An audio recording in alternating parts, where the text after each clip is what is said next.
Hey, everybody, welcome back to the 30-inch step. I am Gunnery Sergeant Brian Griffith, retired. I am with HM3 Butler, HM3, medically retired, HM3. Tell us a little bit about yourself. Where'd you grow up? What was your childhood like, that kind of thing? Alrighty, so my dad was in the military. My grandpa, great grandpa, everybody was in. So I was born in North Carolina, in Havelock, North Carolina. We then moved to Puerto Rico. We then moved to Maryland and Virginia, and then we moved to Ohio. So Man, that sounds like my family. All the kids are born in different places, and oh yeah, I get it. yeah, my brother was technically born in Puerto Rico, aboard a military Awesome, base. awesome. Yeah, he I doesn't. bet that paperwork was great. Yeah, it was. When he pushed back to Virginia, they actually had a mix up in paperwork, and they had to like continually fight with that to get him into the United States. I know a lot of the guys that I was stationed with in Germany was like that. Yeah. And they were fighting stuff all the way through being back in the States. It was crazy. Yeah, the getting everybody the right ways, and then even this is the 90s, so it's before a massive. You couldn't just text your Deer's agent. Yeah. Hey, let me take a scan of this paperwork and just send it to you. Yeah, not in the 90s, not in Puerto Rico. And so me, my dad, my grandpa, we all did the same job. All were corpsmen. Grandpa in Vietnam. My dad actually joined in '87, and So then retired. your grandfather the same was year as me. FMF? Yep. Really? FMF. He was a search and rescue.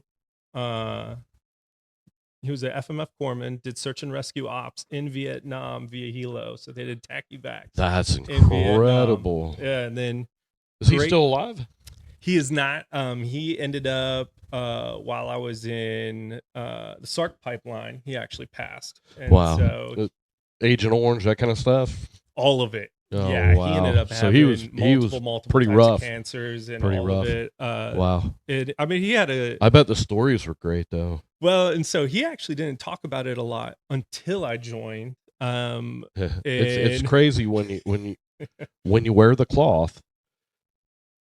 The guys around you that notice. Oh, like yeah. I had a neighbor that this dude was like the coolest guy on the street. Like he talked like Donald Duck. He was just hilarious. He was a volunteer firefighter for Blue Ash. Like dude was incredible. I show up on the street in my blue Deltas, and this dude goes, "Hoorah!" And I looked at him. I was like, "You?" He was like, "Yup." He was in Korea.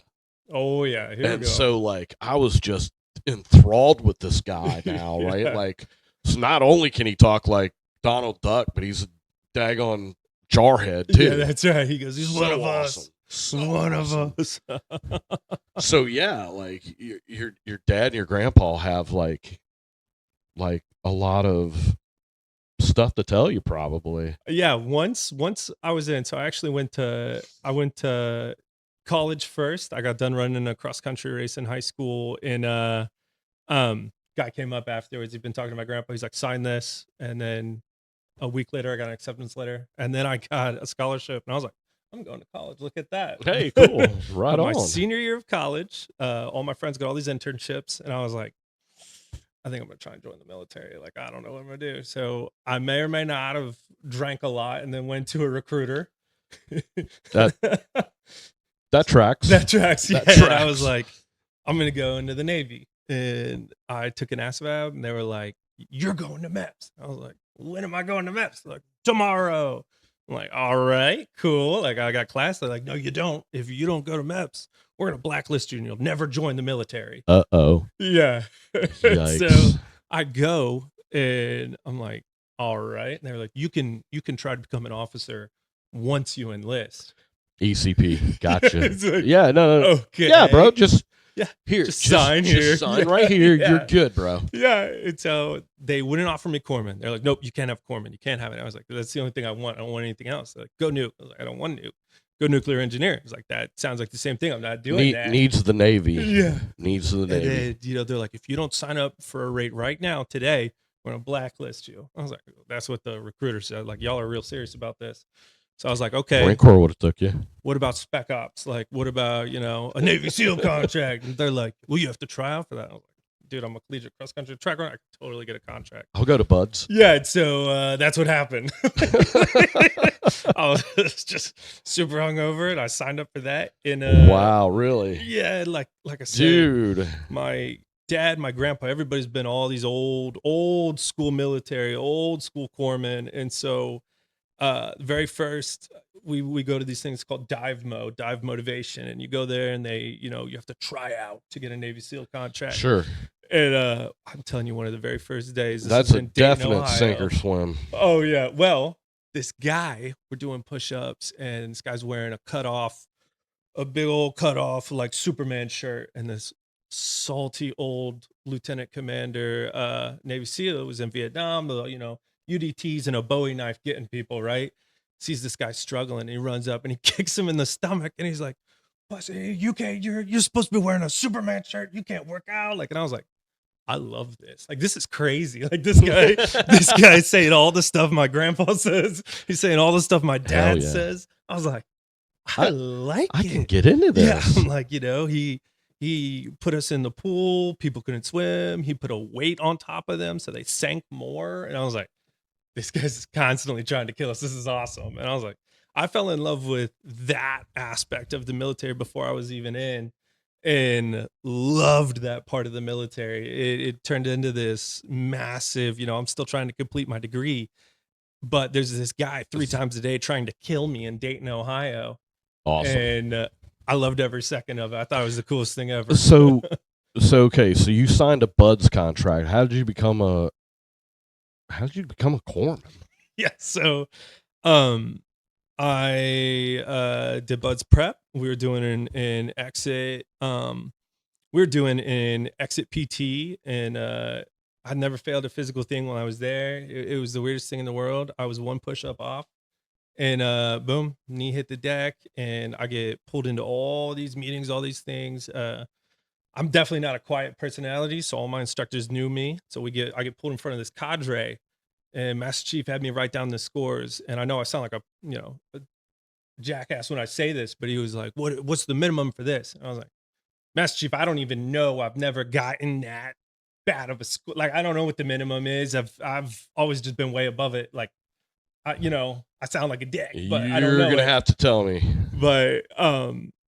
But then they were like, okay, well, you're gonna have to pick a different rate. And I was like, crap. Right. Like, so what do I do now? I go to the detailer and they're like, these are what offered. I was like, I can't take any of these. And Corpsman. Yeah, wait, that's what I said. Corpsman. And they're like, nope, you got to pick. So I went back to that same Master Chief, back onto the SEAL cadre, and I was like, they're not offering it. I need an extension. Like, I can't pick any of these. And he was like, well, we don't do that at all. And I was like, Master Chief, like, this is what I need. This is what I need to do. And he was like, you know what? Let me go talk to him. So I walked back with Master Chief back to the detailer, and he was like, you're going to give this guy another chance. And I'll say this, the E9 cadre amongst the services, I can speak for the Marine Corps, of course. I had master guns that I had a master guns when I was coming back on active duty. I had broken service time, and this guy, I had only ever known him as a master guns. Yeah. He showed up the 2nd Radio Battalion as a master guns. Yeah. And so when I came back on active duty, I called him first, and he was like, where do you want to go? And I was like, well, I mean, the most likely story for me, I feel like, would be Fort Meade. Yeah. And he goes, let me know when you re-enlist. And that was all that was said. Yeah. Right. And then he said a few things after I, took the oath. I called him, and he goes, okay, I'll give you a call in a half hour. And he hung up on me, and I'm like, wait, what? Oh, yeah. And then I get a phone call from the monitor, and he goes, "Hey, this guy called and said that you're looking for orders and that he wants you to come up to Fort Meade." I was like, "Okay." He was like, "Your wife's pregnant though, right?" And I was like, "Yeah." So he's like, "All right, I'm gonna set your rotation date for April." And my son was born March 9th, and then you yeah. So it was like, wow, this is crazy. Yeah. So it's incredible the E9. The pool. The you call it a mafia, right? Yeah. But these guys are in suits, not right. the guys in camis doing the hard work at it. Yeah, that's right. So no, I get it, man. Yep. So he got that pool for me, pushed us out to course school, and I did one Gen Pop PT, and it was the worst thing ever. After I just gone through this group of guys and this old school mentality, I got put into like a regular population of Navy guys. It was horrible. And then that's when I found out with the real thing that I really felt like God pulled me to, and that was SARC. So again, they were like, go try out for this special operations thing. And I was like, nope, I'm going back to be Navy SEAL. I don't need any of that you crap. said SARC. Yep. What exactly is that? So I will say some of the people that are going to watch, they may not have served, but knew somebody who served. Yeah. So a lot of times when I hear an acronym, especially SARC, because now I'm thinking Sexual Assault Response Coordinator. Same job. So I'm like, that doesn't track. What is SARC? So the Marine Corps does not provide any medical care to Marines. The Navy provides all of the medical care for Marines. So most people know what Navy SEALs and what BUDS are, but there's another flip side, and it's still quieter, a lot less known profession. And so SARC is a Special Amphibious Reconnaissance Corpsman.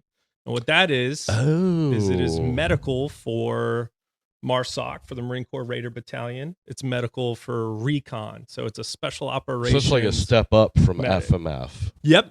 It would be the Spec Ops version of an FMF corpsman. FMF, Fleet Marine Force corpsman, those are our docs. Right. So the term devil doc is an endearing thing for Marines. When a corpsman actually receives that FMF pen, that is one of the highlights, I feel like, for a Navy corpsman to say, I can wear the Eagle Globe and Anchor because they think I'm good enough for it. Oh yeah, my dad was in 33 years, and we were designing one of his retirement. He got a retirement mug essentially that he was getting, and while I was helping design it, I asked my dad. I was like, "Hey, you were aboard the Kitty Hawk in the 90s. You were aboard these different carriers, these different groups. I was like, what do you want me to put for your qualifications? There's air warfare devices. There's give me that FMF. He said, there's only one device that matters. He says it's the FMF pin. It's the hat that I'm wearing. I'm telling you, it is an earned title, and it just becomes ingrained into corpsmen that this is a title that we've earned as well. And it's something that just puts us on a different level, even amongst our peers when it comes to like, oh, I was FMF. It's okay. Who were you with while you were FMF? Were you infantry? Were you air wing? Were you all these things? It's like, oh, I was infantry FMF. Like, yeah, I went with it. I did it. You can stand a little taller. Yeah, that's right. It's that's cool, man. You hear some of these corpsmen, and it's like, oh, I was a corpsman, but I was a doc. Like, that's what I did. That's who I am. Type moments is what. Again, that's the endearing part of it. Oh yeah. When a Marine says, "Hey, doc." That's right. That's right. And I like I said, medically retired, and so there's this whole once you're a Marine, you're never not a Marine. And it's, hey, got that right. Still doc. Yep. Still doc. Still my Marines. Yeah, that's right. Hoorah, baby. Still my guys, my boys. Like, I still take care of a lot of my Marines that are in or retired, or I still got my guys I check in on, and I don't think that's going to change. So still a doc. It's all good, man. Yeah. And that's it. And that goes to show the leadership too, right? Is because we always look to you guys for care. Oh, yeah. Y'all were leading us and you didn't even know it. Yeah, there are a lot of guys that you know, a lot of my friends, especially when we start talking about disability, VA ratings, things like that, that still to this day, these are big concerns in their lives where it goes, okay, well, I'm going to help you with that. Like, you're entrusting me to help you. I'm going to do that due diligence to give you the right information, get you attached to the right Heck yeah, people. man. Like, VA disability is such a really, really big part. Like, we do all these workups, we do all these trainings, we do all these qualifications, you know, learn how to shoot this gun, learn how to set up this entrenchment, learn fields of fire. Like, you learn all these things. But then when it comes to get out, people are like, hey, sign this and you can go home. And it's like, Yeah. okay, well, Hey, you're gonna take this week-long class, no, transition that doesn't readiness do it. seminar. Yeah. It Doesn't do it. And dude, I'm still in transition. Like, Yeah, that's right. You hear the stories of, oh well, if you were in the Army or if you were in the Air Force, you take the uniform off and you're pretty much a civilian again. If you're in the Army, yeah, it takes a little longer. Same with the Navy. If you're a Marine, it never goes away, right? Like, I still get up at 5:30 in the morning, just even though that I know that I'm going to work, I still get up at 5:30 in the morning. Oh yeah, So I think there'll be. I mean, I carry, and it's ridiculous. I fully realize that, you know, there's not as much of a call for it. I keep a trauma kit in my car. I have tourniquets all over the place. I have always listen, prepared. you need Motrin, okay? Your boy still's got man. Motrin. Oh, dude, all right, 800s. 800s, yes sir. Oh, my we don't goodness. joke around with those 200s. We got 800s. It's simple. Don't forget to math. change your You socks. take one, hydrate. Oh, hydrate. Yeah, can't forget to hydrate. That's right. Hydrate, 800s, change your socks. And if that's not the problem, you're probably dead. You've probably already died and there's nothing we can do. Like, that's it. You've pretty much just learned everything I know. Yeah. So what about, so now you're an FMF corpsman. Yep. Where were you stationed? Give me kind of like a highlight reel of what your time with the FMF was like. So I went to Corps School, got in a new Spec Ops contract. I got into the SARC pipeline, and a part of the SARC pipeline is you have to go to FMTB. It's Fleet Marine Training Battalion, where you learn how to be a greenside corpsman, a Marine corpsman. Gotcha. And that's where I'm talking to old school people, these really old, you know, a lot of really legends in the community while I was out at 1st Marine Raider Battalion, while we were in this pipeline training to go up for all these schools. And it was me and 8 guys, and we did every single thing together. And that's also where we learned just a lot of, like I said, the legends, but a lot of like the mental toughness of like, hey, put on this pack and go climb that mountain. You're like, ha, you know, hey, that's pretty funny. They're like, yeah, no, like 6 hours or I'm gonna slaughter you. Where was that at?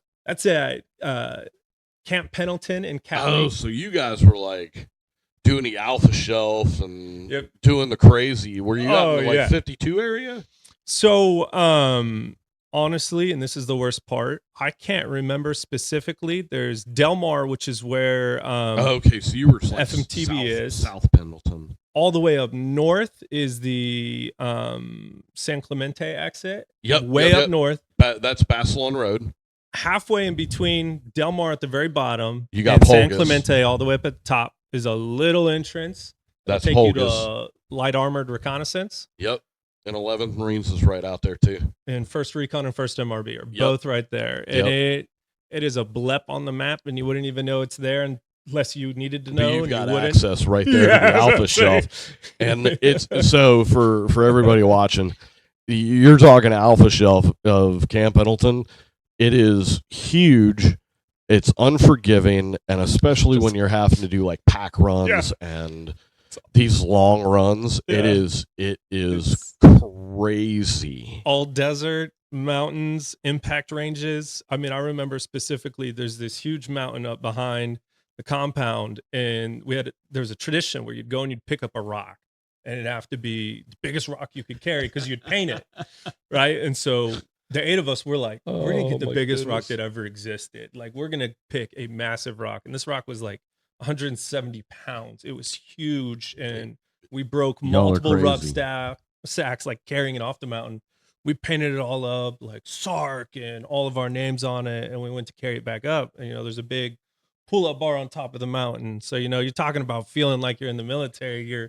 You carried a big rock in the desert up a mountain, and then you did pull-ups. And you're just a Neanderthal. Yeah, that's right.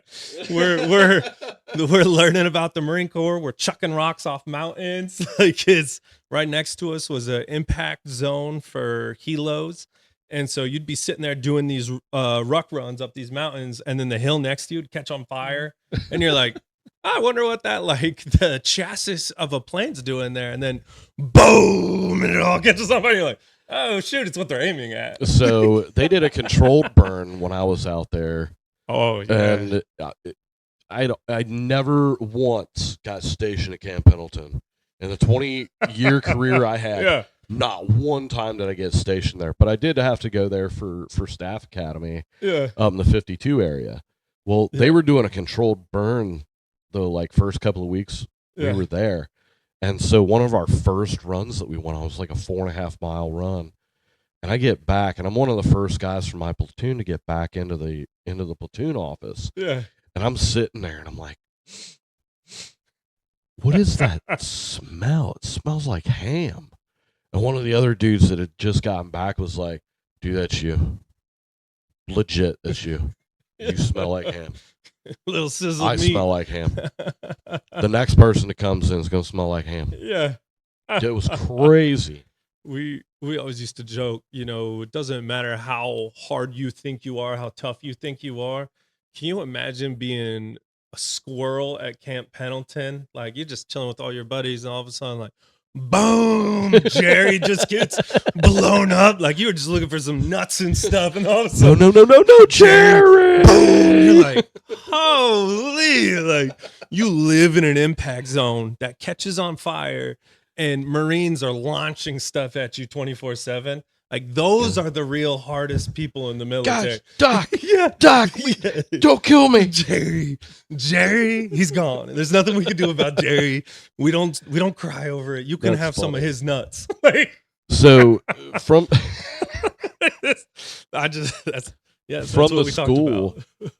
from the school, like, so did you get stationed at Pendleton? Did you? Yes. So while we were waiting to be attached, while we were waiting for the attrition phase of the SARC pipeline, which is BRC, Basic Reconnaissance Course, we go through the Marines Recon course as one of the attrition phases of our SARC pipeline. Do they treat you different? So we were treated really, really different before we got there.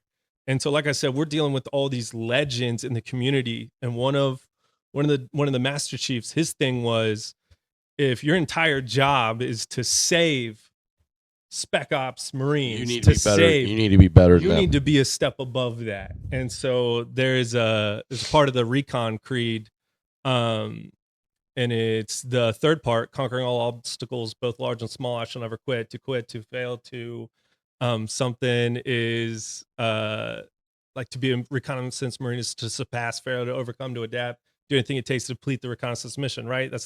It's split up into RECON, like all the letters of recon, and it has all these lines on it. Right on. But one of the things we're good at that. Yeah, we're hey, you got to keep it simple. It's got to be very simple. Acronyms are your best friend. Yes.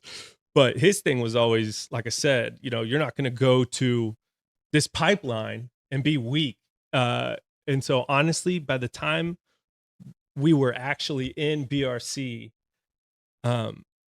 Marines can go to BRC by being in boot camp and just being like, oh yeah, I like Spec Ops, or I like to swim fast. Yeah. And so we'd been in this pipeline for over a year. And so by the time we actually got there, we already knew all the stuff. They're like, yeah, and you got guys that basically went from recruit training straight into BRC. Yes. And so we're like, we know the knots, we know the workouts, we know all this stuff. Like, we've been getting slaughtered for the last 10 months by all these salty, crazy, old school spec ops guys. And so by the time we got there, like, I remember this private asked me, he's like, how do you know how to tie that? I was like, how do you not know how to tie this knot? Like, do you care about the pipeline you're in? And then I'm like, wait a minute, this guy hasn't been. You're barely wet. Yeah, The ears. We've been dying to get this far. Yeah, and you just showed they're looking to you guys. Oh, and I say this as humbly as I can, of the 160 guys that were in this class in BRC, we were, of the 8 of us, we were top 20, no doubt. Like in every single workout, every single event, we were crushing it. But like I said, you had to. We'd been You've been conditioned in agony for been conditioned a year, while some of these guys are like, I'm 18 and I joined the Marine Corps a month ago. We're like, yeah, you need to step back, friend. So let me ask you this. What was your initial contract supposed to be? It was like, because I feel like, okay, now you've been in for a year. Yeah. You know what I mean? Like this has like Navy nuclear written all over it, right? Because those guys, I think the school is like 2 years. Yeah. So I did 10 years in the Navy under one contract. I never re-upped. I never re-enlisted. I never did anything. I joined with a Navy SEAL contract. I switched to a corpsman contract. I then got a SARC contract. While I was in BRC, my lung collapsed. And so I didn't make it through that pipeline. It collapsed at right around 5 a.m. I worked out the whole day. By 2200, by 10 o'clock, my face is purple. My lips are, all blue. I call my dad. I'm fine. Yeah. I'm fine. I call my dad and I'm like, saying there's something wrong with me. I think I'm going to be okay. And he... no, you're not, son. Yeah, and he said, if you don't go to the ER right now, I'm going to call your Master Chief. I'm going to wake him up. And I was like, you're not calling Master Chief. Like, the last thing I want is Master Chief to know let me be a man, Dad. Yeah, like, and so I went, and I'll remember this to that day I die. I go into this ED, and I'm like, I'm fine. And like, my ED doctor immediately fast tracks me, and she's like, you're not fine. I was like, I'm fine. Like, I'm going to be out of here in a minute. I got PT at 0400. Like, I got to go back. But your lungs collapsed. You're turning purple. And, yep, they popped me open that night, put a big old trauma tube in my chest. And, wow. They put me on so many narcotics that by 4 a.m., I called my Master Chief. I was like, Master Chief, I'm coming back. And I was like, I'm ready. But you're seeing the purple dragon at this point. He was like, is your nurse there? You should put her on the phone. I was like, hoorah, Master Chief.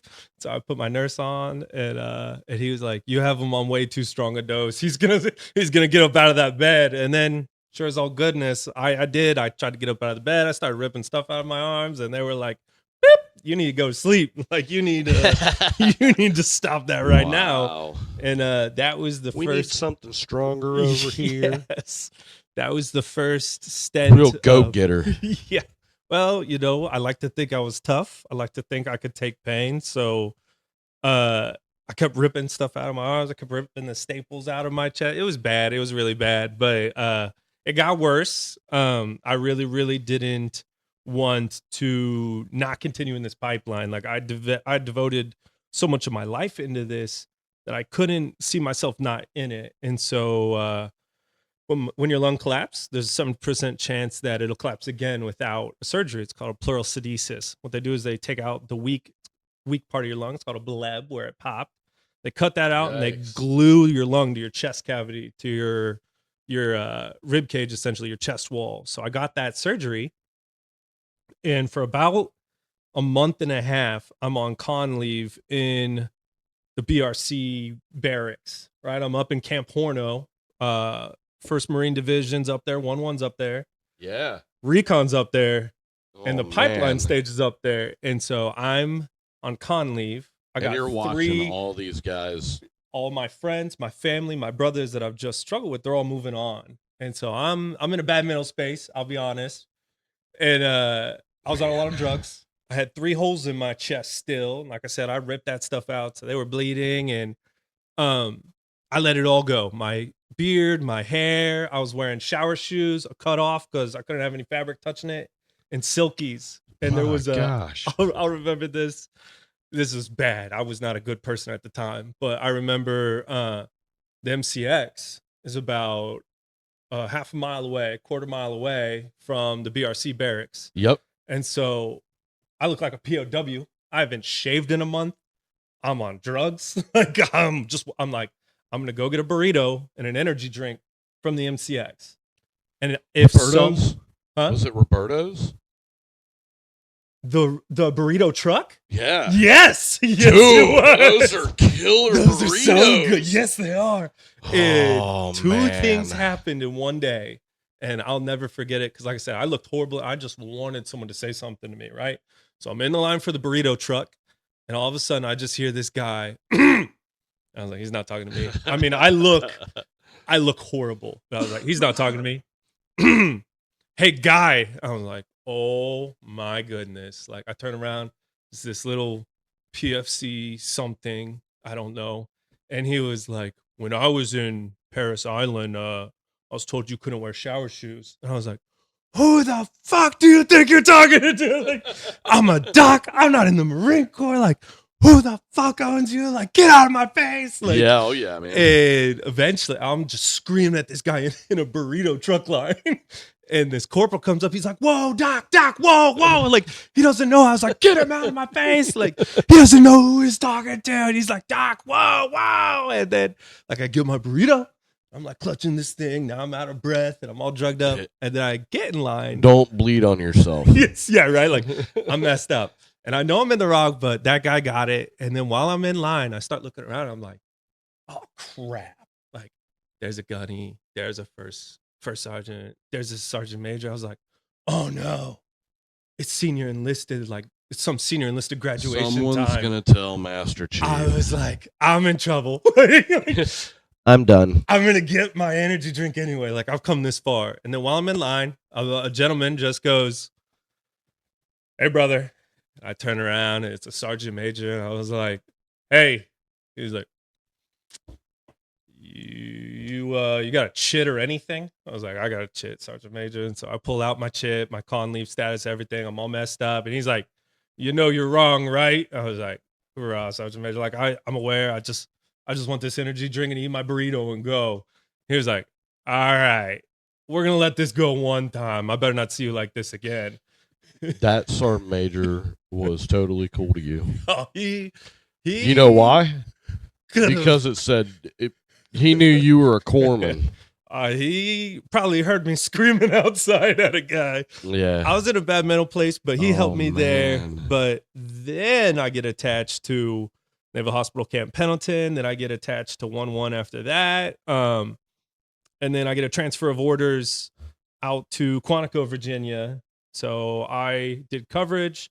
I worked the clinic for Horno, which is the SOI School of Infantry area. Yeah. I worked that clinic while I was waiting for orders to change. When I was down in Naval Hospital Camp Pendleton, I still did coverage for all of Horno's ranges, for all of some South BRC Pendleton. ranges. Anything that I could just stay in contact with the community, I did. Sure. How long were you there? Oh, and this is, my memory is so bad. I was in the Spec Ops pipeline for about 2.5 years. I then spent 2 or 3 years in Pendleton, bouncing around. And then that would have put me right around 7 years in service. I went to Quantico, Virginia, and that's where I did my last 3 years before I was medically retired. Wow. And so I did. So okay. Tell me more about the medical retirement then. So I went, my lung had already collapsed, but I was did all my stuff. I was like, I'm going back to MARSOC to you want to get SARC back in a fight. I got a lot of good friends there. I got a good reputation. I'm going back. And so I was picking orders and I put in for 1-1, 1-5, 1-7 and first med. Why would you want to go? It was all To West Coast. Stumps, brother. Eh, You I wanted had to a go to Master Stumps? Chief. I had a Master Chief who was in charge of So the SARC for pipeline. He was the lead the lead SARC in charge of BRC, the cadre for our medical side. He was like, if you get stationed on the West Coast, I'll pull you and I'll bring you back to me, and then right on. I'll pull you back to First MRB, and you'll just do what you've done working up to this pipeline. You'll just do that again. I was like, got it. But then I had my wife, and she was like, well, you should put in one for the East Coast. I was like, okay, they're not going to move us across the country. I'll put in one for Quantico, Virginia. Like, I'll go just work the med battalion there at Quantico, Virginia. I was like, they won't move me. They moved me. Guess what? Guess what? You're going to Quantico. And so I told this Master Chief, I was like, oh, I messed up. He was like, why would you do that? I was like, I don't know. He goes, okay, well, the instant you can, if I could get you on temp orders, like, I'll bring you back out. But when I went to Quantico, Virginia, they were like, hey, you've taught at School of Infantry. You have this background up there at Horno. You should be corpsman coverage for Infantry's Officers School, which is now the officers equivalent of School of Infantry. This is where brand new Marine Corps officers. The butter bars. Yes. And they're like Lance Corporals. Yes, the Land Nav Challenged is what I would call it. They get 3 months. Isn't it so funny to watch them, though? Oh, the Land Nav course at Quantico just destroys them. It is pain and agony. Being a part of the instructor staff, obviously we weren't allowed to like help. But I remember one point in time we're doing a 20-click movement, and the officer in charge of the hike, the push, goes, we're just going to draw a straight line. And so at one point in time, it doesn't work that way, sir. We're about chest deep in water, and I'm holding my pack, and I'm like, I don't know how much more I can take of this. And then they call in support fire on themselves. And so we're ducking, we're throwing packs in water. Like, the instructors are coming out and flash banging us and CS gassing us and, taking contact and all this stuff. It happens for about 4 more hours. And then this guy's like, yeah, let's just get back in the water. And I was like, come here. Like, come here, buddy. You need to look at a map. You need to look at it to decide where we're going. Like, this is a swamp. Swamps aren't good for us anymore. And it's not good for me anymore. And I can't take this. Like, we're going to end up with trench foot. Yeah. I'm over it. Like, we need to go a smarter way, sir. I think one of you guys has like a leech or something somewhere. Oh, there were so many. Oh, and for some of the classes, the British Royal Marines would come out. And so you're in this is a quick story. I'm sorry, because I'll keep going. But at one point in time, I'm telling all these British Royal Commandos while we're in Quantico, I'm like, hey, you got to check your bodies for ticks. If they're on there for 8 hours, big time, you could transmit something. So I was like, so what you really should do is you and a buddy check each other. Just show all your areas, get it done, right? And so they're like, oi, Doc, got it. All right, roger that. We got it, Doc. And I was like, all right, good. And so I wake up in the morning to, oi, Doc. And I'm like, what the hell? Like, all right. So I unzip my sleeping system, and there is a British Royal Marine standing over naked me. As Jaybird. Butt naked. Naked as Jaybird. Spreads his cheeks, and he goes, oi, Doc, did I got any ticks in me bunghole? And I was like, I regret everything that led me up to this. So That's funny. Like, no, dude, get out of my face. So he backs up. I look around, and all 80 of my British Royal Marines in this course standing there watching are butt naked, smoking cigarettes and checking each other for ticks. And I get on the radio, and they're like, hey, we got, contact inbound, 10 mics. And I was like, oh shit. Like, I have 80 naked dudes out here smoking cigarettes. And I'm like, this is great. I'm going to have to explain this to like the major of this Infantry Officers Course. Like, gentlemen, when I said check each other for ticks, I didn't mean... This is wonderful. I'm picturing all of this, and I'm laughing. We were not prepared to take combat. No one even has on flak. And like, they're all just naked, smoking cigarettes. Hysterical. Checking each other for ticks. And I was like, we've made mistakes, people. Like, we need to talk about... I've messed up. I've made life decisions that have gotten me here. I'm a 28-year-old man, and this isn't what I thought I was going to do with my life. This is where it is. This is where it's going. When they said join the world or join the Navy, see the world, I don't think this is what they meant. I don't think this is what I envisioned with my career.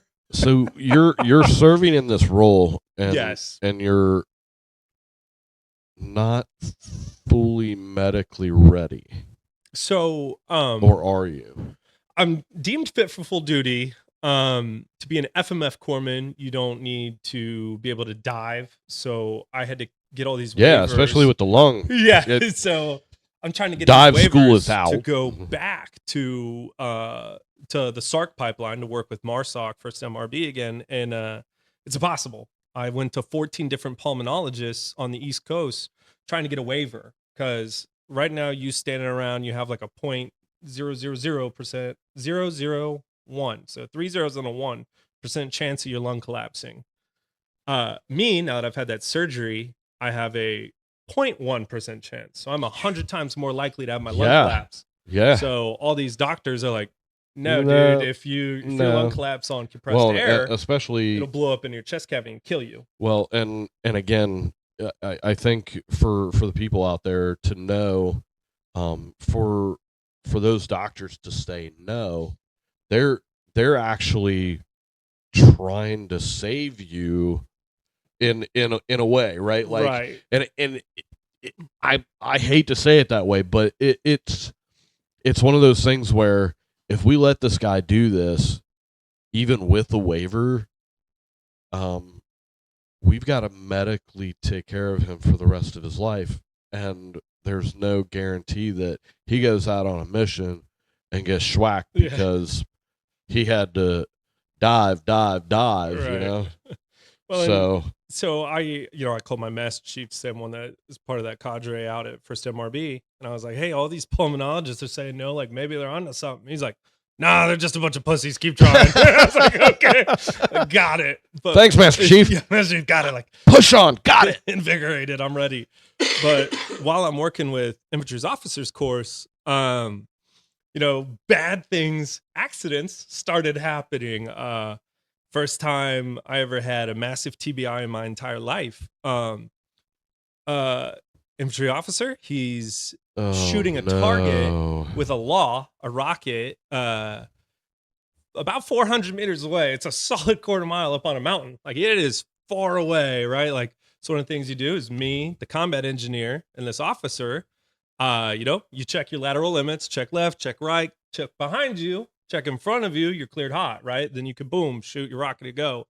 And so you check left, make sure, there's nobody that's going to trench on it. You check behind you, because a back blast of a rocket strong enough to kill you itself. And this guy, he shoots the ground right in front of us. And, like I said, 400 meters away on a hill is what he's aiming at. Boom! Hits but it the goes dirt, off right there in front of you. 15 feet in front of us or so. Boom! Blows us off our feet. There's rocks. There's all sorts of shit in our faces, and we're bleeding. I'm like, wow! Like, that rang your bell. Oh yeah, my buddy, he's out, and so I'm starting rubbing him, smacking his face. He comes back to. I mean, he's had so many TBIs. The more you have, the more they damage you. So he was out, and I was like, oh shit, like I'm gonna have to get a bird for my buddy. Ended up just getting an ambulance, but I'm like, this officer's on the ground. We're picking rocks out of our faces. Brand new second lieutenant. We're bleeding, and I'm like, hey, what's the lethal radius for that munition? Talking about combat engineer. He's like, 15 feet. I was like, you piece of shit, like, you almost killed us. Like, gotcha. I'm not supposed to die in 29 Palms, California. Like, that's not where I'm gonna die. Like, you almost killed me in a desert. Like, are you kidding me? Like, the wrong desert, friend. Like, you're on my side. So in for those out there, 29 Palms is kind of an unforgiving place around Joshua Tree, California. It is desolate. It's flat. It's a bunch of impact areas. I want to say there was a guy that died. I want to say it was either back in the late 80s or early 90s, and they just left him out there. Like, some PFC that they thought they got the count right, and when they found him, of course he was dead, but it was dehydration and all that kind of stuff. So it is a very unforgiving area of California. Yeah, 100%. A lot of the injuries, a lot of the stuff that I even had to treat, the worst of them were just accidents. People getting a leg ran over by a 7-ton semi. Yeah. They're just hanging out next to it. They roll Yeah. back and, just crushes somebody's leg. Another one of my TBIs, we were doing an Abrams range, and for someone, well, I was sleeping in the safety pick is what happened, and they thought it would be funny to shoot the Abram. So the muzzle To- brake was right to next to wake my you up? passenger side window. Yeah. And boom, they shot it, blew out the Scared the windows and the everything right out windshield. of you. Oh yeah, and so I'm bleeding out of my ears. I'm rolling out of that thing, Oh, like my thinking gosh. something horrible happened, and they're laughing, but I'm getting messed up, and I mean the muzzle brake of a tank is so strong. If it's shot and there's people next to it, it'll blow them off, or it could kill them. Like it's just, if there was something that could go wrong, it did. People dropped grenades on themselves, and I'm plugging shrapnel holes in California, and like, what in the hell are we doing? Like, it was unending. And so slowly, injury after injury after injury, my body just completely started to break down to the point that I finally went into sick call. Now, like I said, I consider myself to have a decently high pain tolerance. I Yeah. made it from 5 a.m. to 2200 with a collapsed lung. But you And could tell so something wasn't right. I had agony pain just walking. And so initially they're like, Jeez, oh, you got a Pete. flare up in your back. Like, you need to just take this narcotic. But we had a mini push out to Cali again. So they're like, you're getting on the bird. I was like, okay. So like, I'm on this narcotic, gone. I'm on not Vicodins, but it was something under that narcotic category. I'm on a plane where like sitting Percocet? down is killing me. Yeah, I honestly can't remember because I was probably Yeah, high. yeah. But we get to our first range, and I'm just sitting there in the desert, high as all get out, and My gosh. my major You're supposed comes to up be to a me. corpsman for Well, for them. Yes, and you're I'm like, supposed to be saving them, and he comes up to me. He's like, "Butler, what's wrong with you?" And I was like, "I'm on a narcotic." And he's like, "Are you?" Whoops! And I bumped over here for us, but he was like, "Are you I got it. Are you supposed to be out here?" I was like, "Nope, I brought that up, but they told me to come out here anyway." And he was like, "Get off the range, Butler. Like, we're going to get you coverage." I was like, "Okay." And so I spent the entire push out there on a narcotic and high, and the amount of flack I got from the guys was just unbelievable. But it's like, guys, you don't get it. Like, I'm, no offense, I'm not a bitch. I'm not trying to cut out on what we could deem to be considered. You shouldn't have tough been work. out there. Is really what it comes down to. And it's like, guys, you don't get it. Like, I don't think that what we're doing here is hard. I've done hard. This isn't hard. Like, I'm being honest. I'm in 10 out of 10 pain. I'm taking a narcotic. Like, I get back, we get MRIs. We find out that my L4, 5, and 6, I have an additional vertebra in my lower back. My Oh wow, lumbar yeah. back. Usually it goes Yeah. L5, S1. Yep, I have an L6. Wow. My L4, 5, 6, and my sacral spine are blown, and I have degenerative discs. I have narrow root openings for my nerve roots. Like, it just starts this trend of 2 months of the worst. Like, Well, and you're what, up and 30, downs. 30 at this point? I'm 27, 28.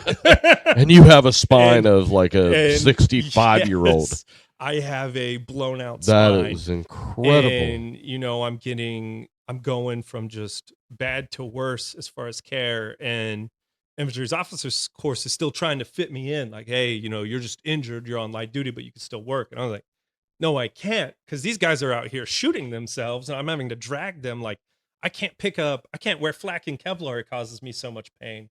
So I can't be on a live fire range. I can't be doing working movements with live ammo. Like, I can't even put on flak. It causes 10 out of 10 pain. Like, I'm on an opioid. I shouldn't even have a gun. Like, you guys don't get it. My gosh. I'm not allowed to be on these ranges. But they need that HM. But they need me to go anyway, so they just sent me. And I mean, I literally remember a range where I was starting to go through stuff, so I did an easy range. I did the mortar range, right? It's an easy one. Nothing ever happens on mortars.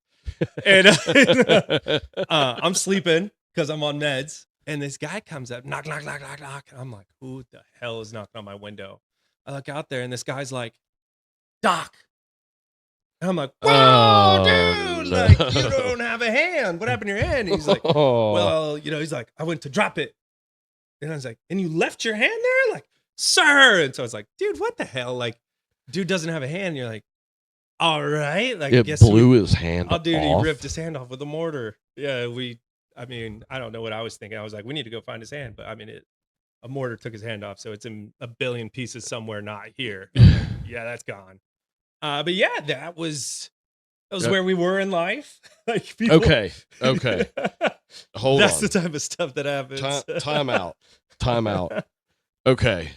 So you've been essentially blown up. Yeah. You've had to take care of a dude without a hand. Yeah. You've had a punctured lung. Dude, you never even left the U.S. No, yeah, that is probably the most upsetting. That's like and for myself, I'm like, okay, so there is a post-traumatic stress within that, right? Because you've seen some things that we as humans just usually don't see. So the first guy I had die, which you wouldn't. Again. Time out. You saw you had okay. Go ahead. Now you're talking about death. Somebody died. Yeah. So there were a couple accidents while I was out in Pendleton. That some of the corpsman's job, pronouncing people dead, things like that. The Amtrak flipping where oh my god. I think it was 14 crew members in the back all drowned. A couple birds went down. And, wait, I remember that. Yep. Yeah. So that was out there while I was in Pendleton aboard medical staff. So Naval Hospital Camp Pendleton's less than 800 meters away from the beach. So right there at Delmar, yeah. Yeah, we're getting all of that stuff. And I worked different. There were a couple of guys that died in School of Infantry SOI. Same thing, fall out of a hike. And, I'm working the clinic at the time. And they found this guy like 2 days later. His core temp was 116 or something like that. Just completely dead in a puddle. So I've had a heat stroke and my core was 105.2. That was in Kuwait, right? Yeah. And it took almost a full 24 hours, like from the time that I was like washing a truck in Kuwait, at the port in Kuwait City. Yeah. And like sitting there washing, and all of a sudden I felt flush. Next thing I know is I'm waking up and not realizing it's the next day. But all the questions that you guys ask, what's your name? What's your social? Where you from? What's your rank? What unit are you with? And I'm spelling this shit off like it ain't nothing. Yeah. Right? So the corpsman that took me in, I was vomiting like this like neon green, like straight bile, right? Like ain't nothing left in me. Yeah. And 9 bags of saline. Yeah. 2 shots of Phenergan. Yeah. I was cooking. They told me that they put ice in the bed with me. Yeah. They were trying everything to bring my temperature down. And I'm lucky that I don't remember this. Yeah. But you know where I'm going with this, yes, right? I do. And I got some stories about that. Silver bullet, man. Silver bullet. So anybody who's ridden a silver bullet, time-honored tradition. And I'm glad I don't remember any of it, man, because that's an exit. Yeah. That's an exit. Well, it's not an entrance. And when they put that thermometer in there, like they've got to get your core temperature, and that's the only way that's going to get the most accurate. Yeah. A 105.3, your brain is cooking and is permanent. You're receiving permanent damage to your brain. But the very first guy that I had become a heat casualty, you know, he pops on a hike out in Pendleton. And I'm like, hey, sir, I'm gonna unbuckle your belt now. I'm gonna like rotate you over. And my HM1, an IDC that was with me, was like, get his fucking core temperature, doc. I was like, ah, you know, whoop. And by the end of that, I'm telling you, by the time I'm at Infantry's Officers Course, I am like, I mean, those hikes were insane, and I'm getting thousands of people a year. I'm getting core temps so on. you have, lack of a better term, you violated a lot of dudes. There, one story, and this is funny, and this is about as hilarious as it gets for me. But we're on a hike, we're on the very end of it, 1 mile left of a 12-mile movement, 60-pound packs. Like we're in Virginia, it's hot, right? Humid, all the above. But they're almost done. So I see this officer, and he's like, you know, I'm like, hey, sir, walk straight line, you're good. We're almost done. You keep wobbling, I'm gonna have to check you, right? He was like, no. I was like, okay, yeah, I get it, friend. But if you keep wobbling, you're not coming near me, doc. Yeah, you keep wobbling, I'm gonna have to get you, right? And he's like, no. So you know, he picks up a little bit, and he's like, I'm like, all right, pull over, bud.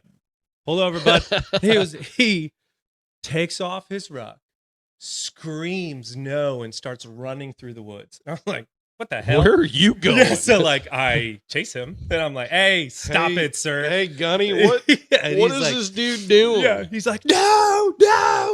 And I'm like, dude, never in my life did I think I was gonna chase a dude till he passes out from a heat stroke, flip him over, shove a thermometer in his butt anyway, find out that he's a heat casualty, drag him back out of the woods, back to the safety pit. Like, and I'm like, dude, are you What'd you learn? Like, what'd you learn? He did not want that to happen, and he did everything he could not to. But I'm like running behind him, like, dude, just take the silver bullet. Like, you're gonna pass out. I'm gonna do it anyway. Get away from me, Doc. No, Doc, no. I'm like, oh my gosh, man, like being so dramatic. And then boom, got him anyway, and he was hot. He had to get an ambulance ride anyway. But so like, chasing this dude in the woods. You're to shove a thermometer in his butt. I mean, you've been in the Navy at this point for 8 years. Yes, and so in 8 years, you've seen some of the craziest things. Oh yeah, and it's all been in training. Yeah, I've seen trench foot. A guy had both his feet amputated. I've seen more STDs than there are in the world. The Marine Corps has stories on it. But yeah, degloved limbs. We're pretty good holes, at that. C4 caught a dude on fire, like shrapnel. Oh gosh. I've had it all and done it all, and it was okay. Limbs getting amputated because I got ran over. People pinned between vehicles and died. It's the military. There's bad stuff happening. Yeah. Everywhere. So okay, I don't want to go too much longer, but oh yeah, that's my bad. You were talking about this, you know, being medically retired, right? So yeah. Really, I kind of want to capture that process. Like, okay, you have the back issue plus the lung. How did the med board come about? So I'm with, technically, Infantry Officers Course is considered a deployable unit. My back starts to go down. I start to get on narcotics. They find out it's all fucked up. So they were like, they had to med board me. A medical evaluation board spends essentially a year and a half determining whether or not you're fit for full duty. So they had to take me off of deployable unit, and they gave me shore duty. And so they sent me to Wounded Warrior Battalion, but at Wounded Warrior Battalion, you're just supposed to be receiving care. You're supposed to go to your appointments, get seen, get better, return to fit for full duty.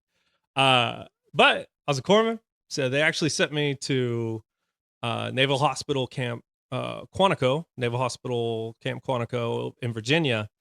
And I helped run an immunization clinic the whole time. And this was in the end of 2019, the beginning of 2020. So I ran and managed an immunization clinic during COVID while I was supposed to be fixing my back, which my back being messed up led to a lot of shame, a lot of mental health problems because I believe I'm tough. The military is so focused around like you're weak if you You're a drop war out. fighter. You're pathetic people give up. Pathetic people take the knee and get out. And so I'm like, man, I'm in 10 out of 10 pain. I'm struggling and I'm getting ostracized and I'm getting blamed for being weak. And I'm like, you guys don't get it. I'm not weak. Like I'm the furthest thing from weak in my head. And so it led to this mental health problems. And I didn't have time to even fix my physical health because I'm helping run this immunization clinic. And so You're trying to take care of Marines. I never thought about going to mental health. I never wanted to go to mental health. I never thought this place was even a thing I wanted. And then one day I'm walking into the clinic and I realized my pen's in my car. And I spent 20 minutes in the front door of my clinic going, I should just kill myself. There's no point in moving on. There's no point in even taking another breath. Like, I should just die. And then I was like, whoa, it's been 20 minutes. Like, that was for a 99-cent pen. Like, I think I need to go to mental health. Like, this is a little crazy. Man. And I get there and I tell the provider, I'm like, hey, you're going to tell me I'm normal. You're going to tell me I'm fine. You're going to get me out of here. And he goes, no. Mr. Butler, you're sitting in my office. I don't think I'm going to tell you that. And that started the process of what ended up being a very long process. Cause I told the med board, I was like, you got 1.5 years to fix me. I'm staying in the military. I was like, I need a back surgery, get it. And they're like, you're too young. I was like, no, I'm not. Give me the back surgery. They're like, try this. So they tried physical therapy. They did traction on me and pop, a disc in my lower back popped and my groin and waist down went numb. And as a 28-year-old man, not being able to feel your groin is probably the scariest thing in existence. Yeah, for real. I have a wife and I start getting I can't do basic things. Lumbar radiculopathy, which essentially just means that I can't feel my knees down or my waist down.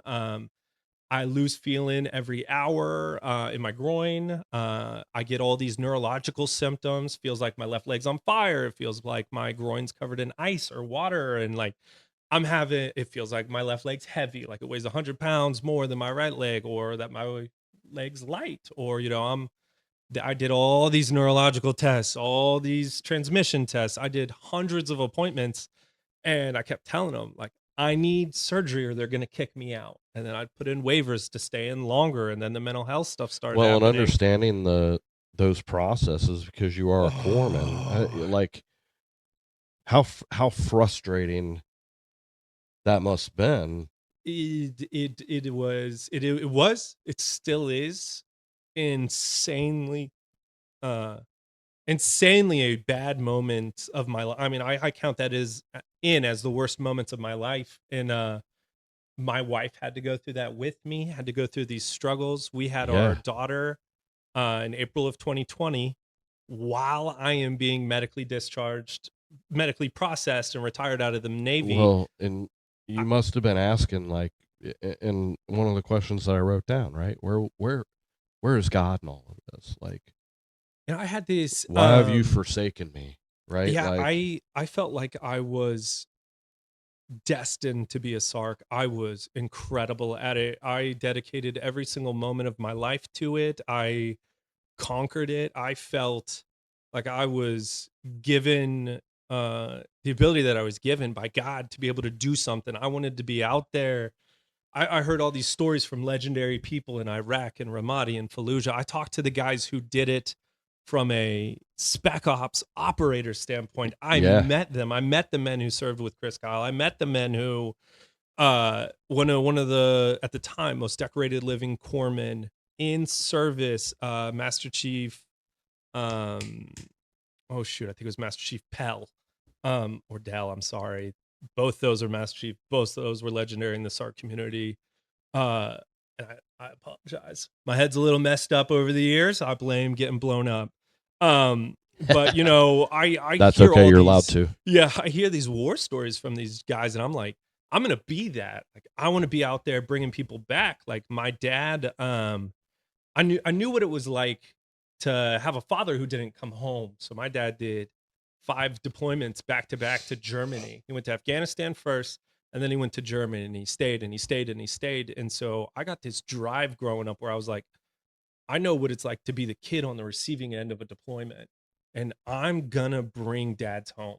I'm gonna bring home gentlemen who deserve to be home, who they got kids at home wanting their fathers to come home. They got children who spend this whole time believing their hero's gone to war, and that they just want their dad back. They just want their mom and their dad to come back from a deployment. And I was like, I'm gonna do that. I'm gonna bring people home. And yes, stateside, I got, you know, I kept enough people on this earth to not regret my military service, but I never did it in the Middle East. Never did But it in all these places that I saw myself going. but it wasn't God's plan.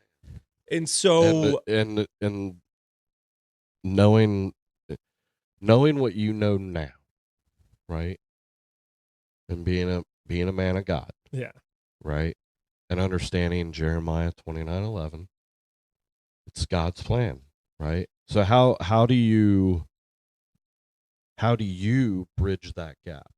So, at the time, especially while I was in the military, I always thought that my faith was my faith. A lot of the guys that I was in that community with, the 8 of us that were in that Spec Ops pipeline, like, I think I was the only Christian. And so I would pray every meal before events and all that, and they'd be like, "Hey, Butler, put one up for me." And so I felt very religious. You were chaps for him. Yeah, I felt That's very cool. religious individually.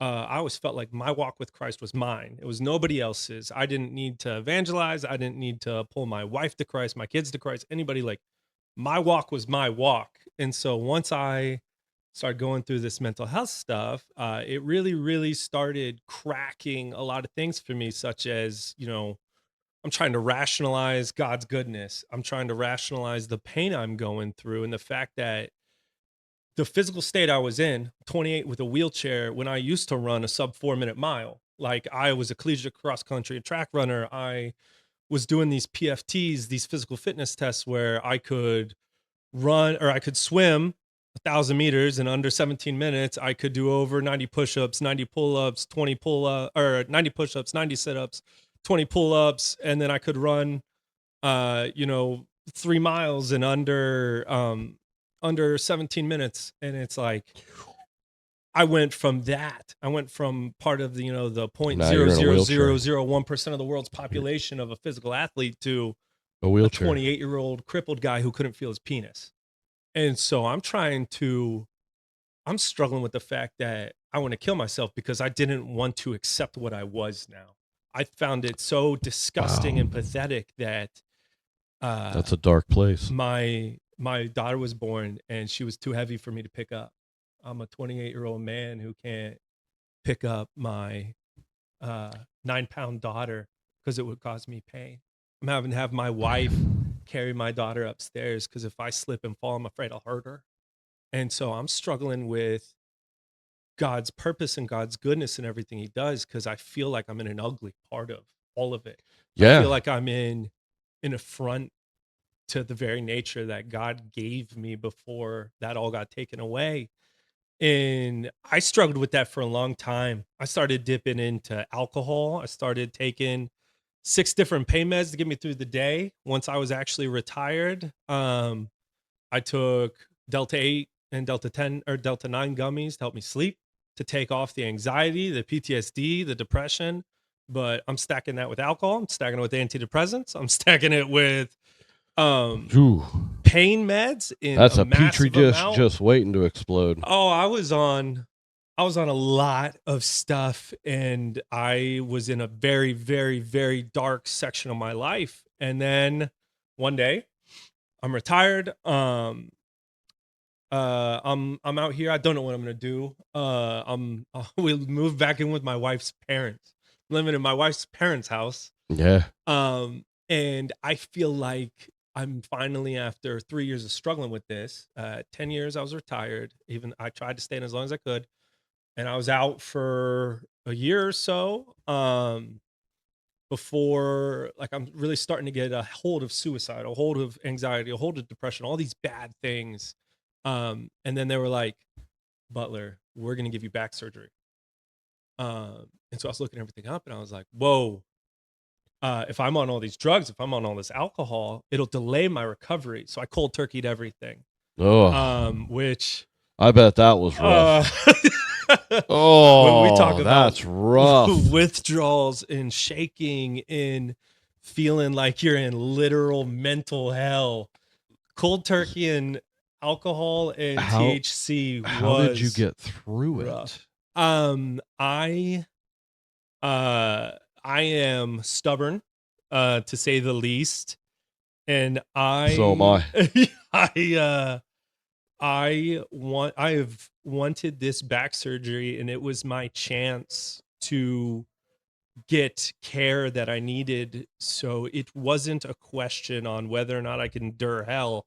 It was a question of how long I had to be there in my head. And so there's a quote that I loved throughout all my time in the military and through all of this mental health stuff, through all of it. And that's from Dante's Inferno. And a lot of people know Dante goes to hell, right? And so before he's going into the gates of hell, you hear that famous line, "Abandon all hope, ye who enter here," right? Yeah. But a lot of the guys don't remember or don't, and this is the one that always stuck out to me, the quote that comes after that. So Dante starts shaking, and Virgil's there with him, his guide, and Virgil says, "Why are you shaking?" And Dante says, "I'm afraid, like I'm afraid to enter hell." And Virgil says to him, "Here one must cease all hesitation. Here all cowardice must die." And whenever I was in these moments when I thought that that I was in the depths of something, I thought that I was in the hell of something, in the biggest moments struggling with suicide, um, aside from religion, aside from my wife, my kid, like I had so many good reasons to live, but the stubborn part of me always was that I was like, if you're going into hell, you can't be hesitant. If you're going into these moments, you can't be fearful. And so I went into cold turkey and all this stuff with the mentality of, I'm doing it because I have to. There's no other options. I will go into the surgery and it's going to go well.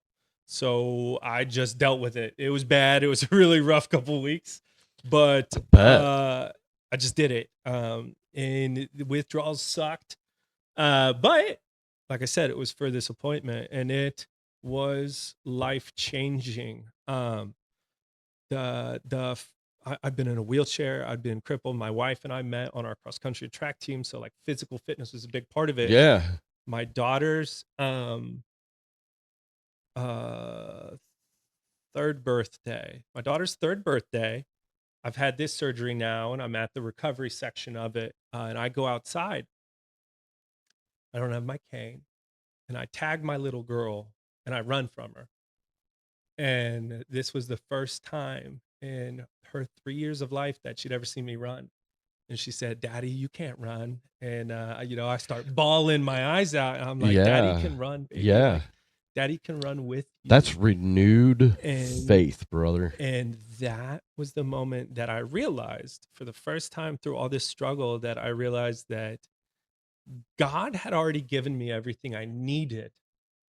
It's that I wasn't opening my eyes to the fact that I had it. He needed you to see it for yourself through him. And I bawled my eyes out and hugged my little girl. And my wife was pregnant at the time with our second child. And I just realized that I was like, you know what? This depth of agony will not be something I struggle with anymore, because I could be crippled again, but I still have my wife who has supported me through hell.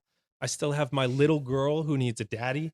She doesn't need a You need to walk that little father. girl down the aisle. Yeah, she needs me, her father. And that was when my individual spiritualism, my individual spiritual health finally stopped drowning, finally stopped dwelling in this agony. And I realized that God already gave me the answer. And then honestly, it's now been 3 years. And honestly, now is the first time, about 2.5 months ago or so, that the fullness of my spirituality actually got found. And so I went to a Warriors conference. It's this men's conference in Ohio where you go, and it's, men who stand firm in their faith, who, you're called biblically to slay these giants in faith and to stop these generational curses, break through the chains of Yeah. alcoholism, Yeah. divorce. For me, mental health, my grandpa, my dad, me, like we've all had an uglier side of life happen, and it's all of us have struggled with alcohol. That sounds like Mighty Oaks a little bit, It right? it sounds like a calling in Mighty Oaks, and these services, the last speaker you had out here was talking about mental health for vets in a community where we treat the veteran. We don't treat just the disease. You treat the veteran. That's one of the things I've said this whole time is we're a number. Yeah. And it's a harsh reality, right? Yeah. And I want to say I understand it to an extent, because they have to show the American people that they are taking care of us, right?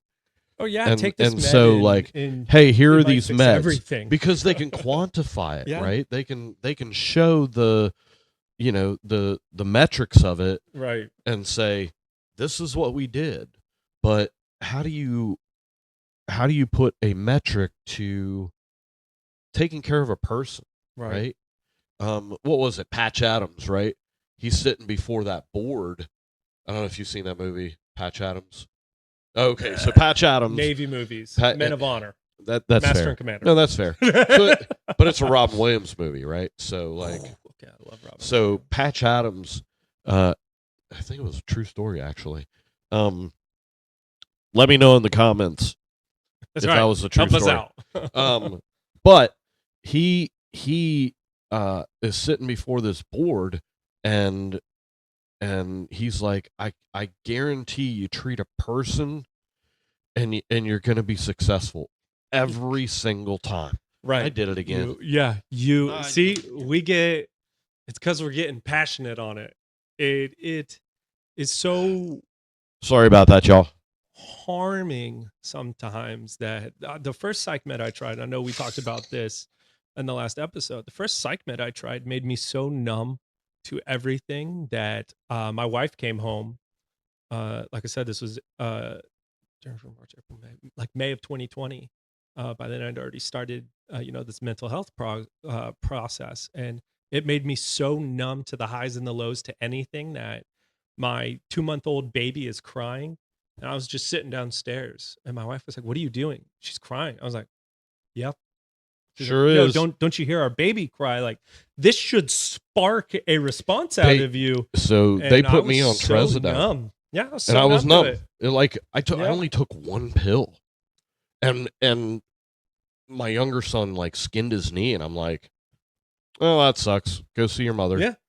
Figure it out. Screaming inside, going, Yeah. "Oh my god!" I know. You I know? should feel a thing. And so it was a long process of getting it all right, of getting all these things. And I go to this Warriors conference, and I realize, we get all these calls to there's no such thing as being a perfect pastor, being a perfect evangelist for Christ.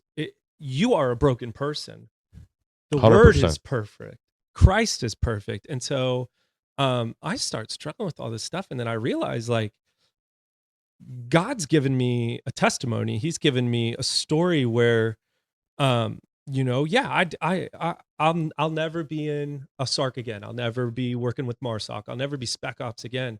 But that doesn't mean those mentalities, those dedications can't be applied elsewhere. Like, I've been fighting myself and my physicalness and God when I should be fighting the true thing that matters in this. And that's just spiritual injuries and mental health injuries and physical injuries that my brothers are fighting, and they don't know how to navigate through it. They don't know what to do to deal with all this stuff. And I I prayed down at the foot of a cross in this conference, and one of my really, really good friends, I told him, I was like, I So need you to great. come up here to the cross with me, and I need to actually ask God for forgiveness for how I've been acting for the last 6 years. And then I went home and I knelt down in front of my wife and I grabbed their hands and I was like, I'm going to pray real quick.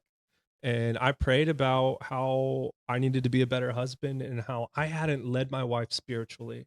I never led her to the cross. I never led her spiritually at all. And at the end of praying, I said, I'm going to open my eyes. I'm going to ask my wife for forgiveness because I haven't been the man she needed. She married an incredible guy, and I let that How guy can I be wither the guy away and she? die. Yeah. And I opened my eyes and I begged my wife for forgiveness. And I was like, baby, I've let an incredible guy die. And I need to bring him back. I need to be leading my children. I went straight out into the yard after that and I opened up a Bible in front of my kids. And I was like, kids, this is the word of God. This is the Bible. And I've never opened it with you. I've never read it with you. Daddy's going to read it with you today. And I've prayed with my kids every single night from there. And I went to my wife's father and I didn't kneel in front of him. I told him I only kneel in front of Christ and my wife.